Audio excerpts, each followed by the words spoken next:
KPC അധ്യക്ഷൻ സണ്ണി ജോസഫ് മീഡിയയോട് സംസാരിക്കുന്നു.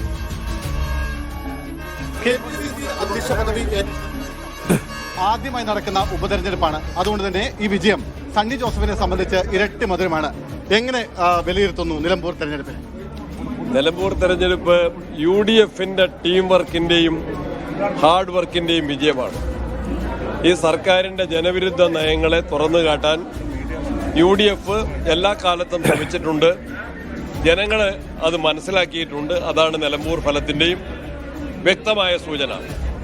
UDFനെ രാഷ്ട്രീയ മത്സരമായിട്ട് തന്നെയാണ് ആദ്യം മുതൽ കണ്ടത്. അതിന് ജനങ്ങൾ അനുകൂല പ്രതികരണം നൽകി. ആ മുന്നേറ്റത്തിൽ കോൺഗ്രസിന്റെയും മുസ്ലിം ലീഗിന്റെയും മറ്റ് UDF കക്ഷികളുടെയും എല്ലാം നേതാക്കന്മാരും പ്രവർത്തകരും സജീവമായിട്ടുണ്ടായിരുന്നു. കോൺഗ്രസിന്റെ അഖിലേന്ത്യാ നേതൃത്വം നമുക്കറിയാം. ബഹുമാന്യായ പ്രിയങ്കാജി ഉൾപ്പെടെയുള്ള അവര് പ്രതിദാനം ചെയ്യുന്ന ഒരു പാർലമെന്റ് നിയോജകമണ്ഡലത്തിന്റെ ഭാഗമാണ്. 2 പരിപാടികളിൽ അവർ പങ്കെടുത്തു. വൻപിച്ച ജനപങ്കാളിത്തം ഉണ്ടായിരുന്നു. AICC സംഘടനാ ചുമതലയുള്ള ജനറൽ സെക്രട്ടറി KC വേണുഗോപാലിന്റെ ശക്തമായ പിന്തുണയും സാന്നിധ്യവും ഉണ്ടായിരുന്നു. ദീപാദാസ് മുൻഷി ഉണ്ടായിരുന്നു. അതുപോലെ പ്രതിപക്ഷ നേതാവ്, KPCCയുടെ മുൻ പ്രസിഡന്റ്മാർ Shri K Sudhakaran, Shri Ramesh Chennithala, Shri K Muraleedharan, Shri VM Sudheeran, Shri Mullappally Ramachandran, എല്ലാ നേതാക്കന്മാരും UDFന്റെ നേതൃത്വ CMM ഹസൻ ഉൾപ്പെടെയുള്ള ആളുകൾ, ശ്രീ ബെന്നി ബെഹനാൻ, ശ്രീ രാജ്മോഹൻ ഉണ്ണിത്താൻ, MPമാരെല്ലാവരും കുഞ്ഞാലിക്കുട്ടി സാഹിബും തങ്ങൾമാരുൾപ്പെടെയുള്ള UDFന്റെ നേതാക്കന്മാർ എല്ലാവരും അണിനിരന്ന, അതുപോലെ തന്നെ പ്രവർത്തകരുടെ ഒരു വലിയ നിര. ഞങ്ങൾ ആരും പോയില്ലെങ്കിൽ തന്നെ നിലമ്പൂർ UDFനെ ജയിപ്പിക്കാൻ അവിടെ പ്രവർത്തകരും ജനങ്ങളും സന്നദ്ധരായിരുന്നു, തയ്യാറായിരുന്നു. നേരത്തെ തന്നെ അതിന്റെ മുന്നൊരുക്കങ്ങൾ ആരംഭിച്ചിരുന്നു.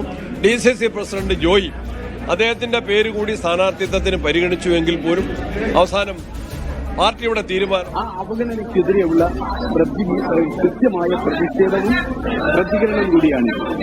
ഒരിതിന് എന്നെ വോട്ട് ചെയ്ത് വിജയിപ്പിച്ച മുഴുവൻ ആളുകൾക്കും ഇതിന് നേതൃത്വം നൽകിയ UDFന്റെ നേതാക്കന്മാർക്കും താഴെത്തട്ട് വരെയുള്ള പ്രവർത്തകർക്കും ബൂത്ത് തലത്തിലുള്ള ചെയർമാൻ കൺവീനർമാർക്കും പഞ്ചായത്ത് നിയോജകമണ്ഡലം തലത്തിലെ ചെയർമാൻ കൺവീനർമാർക്കും എല്ലാവർക്കും നന്ദി രേഖപ്പെടുത്തുകയാണ്. ബാക്കി വിശദമായി പിന്നീട് നമുക്ക്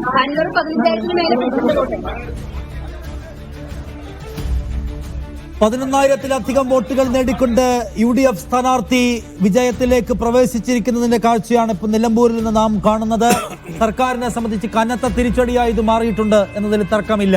ഭരണവിരുദ്ധ വികാരത്തിലെ വിള്ളലുകൾ, വോട്ട് ചെയ്തതിലെ വിള്ളലുകൾ ഉണ്ടായെങ്കിൽ പോലും വലിയ ഭൂരിപക്ഷത്തിൽ UDF എന്ന് പറയുന്ന മുന്നണി വിജയിക്കുകയാണ്. 11,112 വോട്ടുകൾക്കാണ് ആര്യാടൻ ഷൗക്കത്തിന്റെ മഹാവിജയം. അവിടെ അത് തടസ്സപ്പെടുത്താൻ സ്വരാജിന്റെ പ്രഭാവത്തിന് കഴിഞ്ഞില്ല എന്നതാണ് കാണേണ്ട കാര്യം. സ്വരാജിനെ കൊണ്ട് സർക്കാരിനെതിരെ ഉയർന്നു വന്ന ജനവികാരത്തിന്റെ തള്ളിച്ചയെ തടഞ്ഞു നിർത്താൻ കഴിഞ്ഞില്ല എന്നതാണ് ഏറ്റവും പ്രധാന സംഗതികൾ. ഒന്ന്